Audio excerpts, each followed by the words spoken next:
The shots were fired into the air to scatter a crowd outside the Pakistani embassy. Dozens of people, mostly women, had gathered to protest interference by Afghanistan's neighbor, who they accused of supporting the Taliban. Pakistan's intelligence chief was in Kabul at the weekend and is believed to have met Taliban leaders.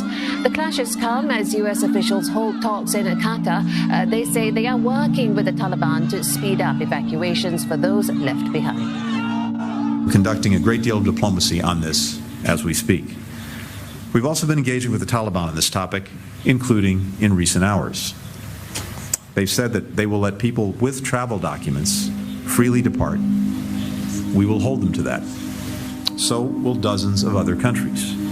The international community is watching to see if the Taliban will live up to their commitments. There are certain standards need to be met, especially from a security perspective, a security point of view, if we want to board passengers on those flights.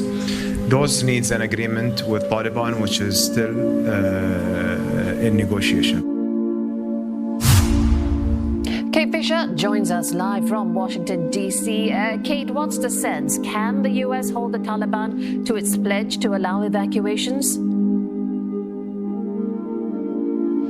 Well, that is certainly what they're saying. As you heard there, they say that in just a matter of the last few hours, they have reminded the Taliban that they and the international community will be holding them to account on those commitments to allow safe passage.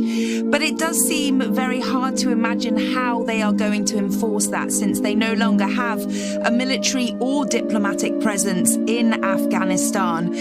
These words are strong, but we don't quite know how they intend to put them into action. I mean, things like the airport in Kabul is still not in action for international flights.